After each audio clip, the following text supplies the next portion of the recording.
before we dive into this gripping story. If you're enjoying tales like this that shine a light on untold truths, hit that subscribe button for Untold Black Stories. Too many folks watch without subscribing and miss out on more. Don't be one of them. The air inside the Los Angeles County Courthouse felt thick, almost suffocating. Rows of spectators filled the gallery, murmuring among themselves as they watched the scene unfold. The defendant's table looked too big for the young man standing beside it.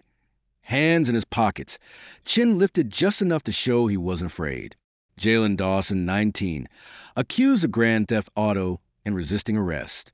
The charges were serious, but the way Judge Walter Grayson looked at him made it clear. The real trial had nothing to do with the law. Grayson leaned back in his chair, fingers drumming lazily against the polished wood of his desk. He peered down at Jalen over the rim of his glasses, his lips twisting into something between a smirk and a sneer. "You think you're some kind of legal expert?" His voice carried a dry amusement. "This isn't debate club, kid." A few chuckles rippled through the courtroom. The bailiff, the stenographer, even the prosecutor. They were all in on the joke. Jalen didn't flinch. He wasn't laughing. He had spent years preparing for this moment. Not this exact one. He never planned on standing here as a defendant, but he knew the courtroom like the back of his hand. While other kids memorized basketball stats, he memorized case law. While his friends played video games, he played mock trials in his head, arguing imaginary cases with himself. His mother, Denise Dawson, had worked as a paralegal for over 20 years, and Jalen had grown up listening to the stories she brought home. How prosecutors cut corners, how judges played favorites, how some defense attorneys barely tried. He absorbed everything. By the time he was 14, he could break down a trial better than most law students. But none of that mattered to Grayson. To him, Jalen was just another kid in trouble. "Let's make this quick," the judge sighed, flipping open the case file. "I have a golf game at 2. The audience chuckled again, but this time something shifted. Jalen's lips curled into a faint, almost imperceptible smirk, because Grayson had just made his first mistake. But the courtroom hadn't noticed yet. What was that mistake? And how would it unravel everything?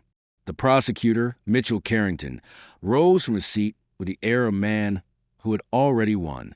His suit was crisp, his tie perfectly knotted, and his voice carried that rehearsed confidence of someone who had delivered the same speech 100 times before.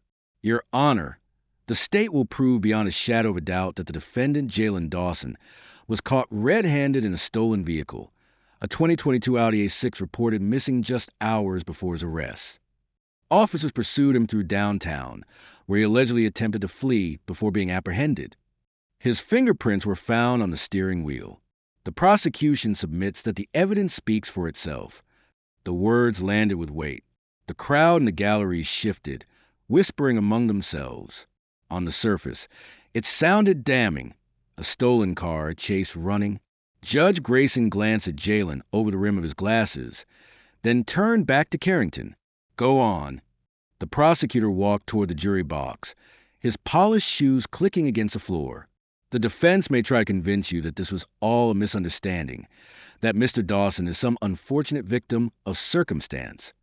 He turned, locking eyes with Jalen for the first time. "But let's be honest, what kind of victim runs from police?" The tension in the room thickened. Judge Grayson leaned forward, resting his chin on his hand. Jalen didn't blink. But what was he hiding? What cracks in the case had he spotted that no one else had? Carrington continued, flipping through a stack of papers. "Your Honor, I have here the testimony of Officer Daniel Ruiz, who personally witnessed a defendant behind the wheel before he attempted to flee. The car was confirmed stolen. The arrest was made by the book." Grayson exhaled through his nose, nodding. "Sounds straightforward to me. And for most people in the room, it probably did." The case was clear-cut: a stolen car, a chase, an arrest. But Jalen had spent too many years studying trials not to see the cracks. Still, he stayed silent, watching, waiting. What would happen when he finally spoke? Would the courtroom's laughter turn to shock? Judge Grayson tapped his gavel lightly. "All right, let's hear the defense's response." He turned to Jalen's lawyer, a public defender named Lisa Thornton. who had barely said 3 words since stepping into the courtroom. She stood up, shifting nervously. "Your Honor, my client." Jalen placed a hand on her arm, a silent request. She hesitated, then sat back down, and for the first time Jalen spoke. "I'll be representing myself, Your Honor." The room went completely silent. Grayson stared at him, clearly amused. "You what?" Jalen's voice was calm, steady. "I'll be defending myself." A murmur spread through the courtroom. The bailiff's eyebrows shot up. Carrington's smirk faltered for just a second before he let out a sharp laugh. This should be interesting. But no one was laughing when Jalen took his first step forward, because everything was about to change. What bombshells would he drop next? The weight of the courtroom settled around Jalen as he adjusted his stance, his hands still in his pockets. He let the silence stretch just a little longer, enough to make it uncomfortable. Then finally he spoke. "Your Honor, before I begin, I'd like to confirm something with the prosecution." Carrington raised an eyebrow, crossing his arms. "Go ahead." Jalen took a slow step forward. "You said Officer Daniel Ruiz personally saw me behind the wheel before I was arrested, correct?" Carrington exhaled sharply, already bored. "That's right, and that testimony is written in his report." "Of course it is." Jalen nodded, then turned to Judge Grayson. "Your Honor, I move to dismiss that testimony as evidence." Grayson squinted at him. "On what grounds?" Jalen pulled his hands from his pockets for the first time and gestured toward the prosecution's table. "Because Officer Ruiz never saw me in that car. In fact, he wasn't even on duty when the chase began." A flicker of confusion crossed Carrington's face. "What are you talking about?" Jalen took another step forward. "Your Honor, if the court allows me, I'd like to submit a request to verify Officer Ruiz's GPS logs from that night. If his report says he witnessed me in the vehicle, then it should match his location history. But," he let the word hang in the air, "I have a feeling it won't." Now the murmurs in the gallery grew louder. Grayson frowned, glancing toward Carrington. "Counselor?" Carrington cleared his throat, his jaw tightening. "That report was filed by an officer of the law. Your Honor, are we really going to take the word of a defendant over a trained professional?" Jalen gave a small, almost casual shrug. "If the officer was where he claimed to be, then the GPS data will prove it. But if he wasn't..." He let the sentence trail off. Grayson studied him for a long moment, then turned to Carrington. "Does the prosecution have any issue with verifying the officer's GPS logs?" Carrington hesitated. The pause was just long enough. The jury noticed. The gallery noticed. And most importantly, the judge noticed. Jalen took a quiet breath. He had spent years watching trials, studying prosecutors, their tactics, the way they played the system. And there was one thing he knew without a doubt. If Carrington was confident in his case, he wouldn't be stalling. Grayson sighed, rubbing his temple. "Counselor?" Carrington finally shook his head. "No objections, Your Honor." But the shift had already begun. For the first time, the courtroom wasn't laughing anymore. The courtroom was silent, but the tension was loud. What would the GPS reveal, and how deep did the cracks go? Carrington shuffled his papers, his polished confidence cracking around the edges. "Your Honor, while we wait for the GPS records, the fact remains that the defendant's fingerprints were found on the steering wheel of the stolen vehicle." Jalen gave a small nod, his face unreadable. "That's true." He took a step forward. "But let's talk about that evidence for a second." Grayson raised an eyebrow, gesturing for him to continue. Jalen turned to the jury, making eye contact with each one of them. "The prosecution wants you to believe that finding my fingerprints in a car means I stole it. That's the story they're selling. But let's think about this logically." He took a deep breath, his tone staying calm, controlled. "Let's say you walk into a department store and try on a jacket. You put your hands in the pockets, maybe zip it up, then put it back on the rack and walk out. A few hours later, someone shoplifted that jacket. Would the fact that your fingerprints are on it mean you stole it?" A few jurors exchanged glances. Someone in the gallery muttered something under their breath. Jalen didn't give them time to recover. The car in question was parked outside a 7-Eleven hours before the alleged theft. I was inside that store with 3 friends, and yes, when we walked past the car, I leaned against it.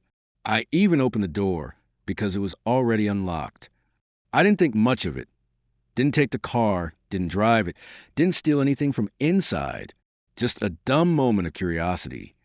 He let that sit for a second. Then, in a voice that cut through the silence like a scalpel, he asked, "Does touching something make you a criminal?" Carrington cleared his throat, flipping through his notes, searching for something, anything, to regain control. Jalen wasn't finished. "And while we're on the topic, let's talk about how that fingerprint analysis was done."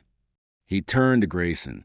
"Your Honor, was a forensic specialist from this case subpoenaed to testify?" Grayson blinked, caught off guard by the question. He glanced at Carrington. The prosecutor hesitated, then reluctantly, "No." Jalen's lips pressed together. "So let me get this straight. The state is using forensic evidence to try and convict me, but they didn't think it was necessary to bring in the actual specialist who processed that evidence? No chance for me to cross-examine, ask about the chain of custody, or challenge the accuracy of the analysis?" Carrington's jaw tightened. Jalen nodded, like that was all he needed to hear. "Interesting." Judge Grayson sighed, pinching the bridge of his nose. It was the look of a man realizing this case was not the easy win he had assumed it would be. But Jalen wasn't done yet, because the next thing he was about to say, it would change everything. What hidden evidence was he holding back? Jalen took a slow step forward, his voice steady but firm. "Your Honor, I'd like to enter into evidence an official statement from the owner of the vehicle." Judge Grayson frowned. "The owner?" Jalen nodded. "Yes, Mr. Raymond Whitaker, the registered owner of the stolen Audi, provided a statement to the police that, for some reason, was never submitted in the prosecution's filings. And I think I know why." He turned to Carrington. "Do you recall what Mr. Whitaker told officers the night his car was reported stolen?" Carrington's jaw clenched. He knew exactly what was coming. Jalen didn't wait for him to answer. Instead, he pulled out a printed transcript from his file and read aloud. "I left my car running when I ran inside the gas station. Some kid must have jumped in and taken off. But it wasn't the guy you arrested. I saw the kid, and he was white." A collective gasp rippled through the courtroom. Jalen held the paper up. "That's from the original police report, the same report the prosecution conveniently never mentioned." He turned back to Judge Grayson. "The arresting officer admitted this from his testimony. The prosecution ignored it. And yet, they want this jury to believe that I, someone who doesn't even match the description of the real thief, am guilty beyond a reasonable doubt." Carrington stepped forward, scrambling. "Your Honor, this is irrelevant. The defendant was caught in possession of the vehicle." But Jalen shook his head. "No, I wasn't." His voice didn't rise, but it cut through the courtroom with sharp precision. "I was arrested blocks away from where the vehicle was abandoned, walking home after getting snacks with my friends. I wasn't in the car. I wasn't near the car. I wasn't running from anything. The only thing tying me to this case is bad police work and assumptions." Judge Grayson let out a slow breath, rubbing his temple. The case was unraveling fast, and everyone knew it. Jalen turned back to the jury. "The real suspect got away that night. The officers found a black kid in the same general area and decided that was close enough. That's what this case is really about." Silence. Grayson cleared his throat and adjusted his glasses. "Does the prosecution have anything further?" Carrington was stiff, his face flushed. "No, Your Honor." Judge Grayson exhaled. He looked at Jalen for a long time, then glanced at the jury. Finally, he leaned forward and spoke the words that would stay with everyone in that room. "Case dismissed." A beat of stunned silence, then chaos. Half the courtroom erupted, some in disbelief, some in quiet relief. The gallery stirred, reporters scribbling in their notebooks. Jalen didn't move right away. He let the moment settle, let the reality sink in for everyone. Judge Grayson, still gripping his gavel, looked at Jalen with an unreadable expression. There was something in his eyes that hadn't been there before, recognition, maybe even regret. Jalen met his gaze, then turned to leave. But just as he reached the door, the judge spoke again. Mr. Dawson. Jalen stopped but didn't turn. Grayson hesitated, then finally said, "You should consider law school." Jalen smirked. He didn't need to consider it. He was already on his way. Outside the courthouse, the air was thick with voices. Reporters swarmed the steps, their cameras flashing, microphones thrust forward like weapons. "Jalen, did you know the judge would dismiss the case? What are you going to do next? How does it feel to outmaneuver a seasoned prosecutor?" Jalen pulled his hoodie over his head, ignoring the questions. He wasn't interested in the spectacle. This wasn't about proving how smart he was. It was about something bigger.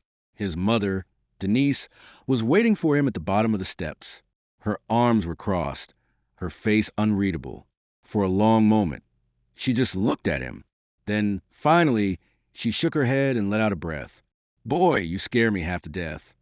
Jalen chuckled, scratching the back of his head. "Had to take a risk, Ma."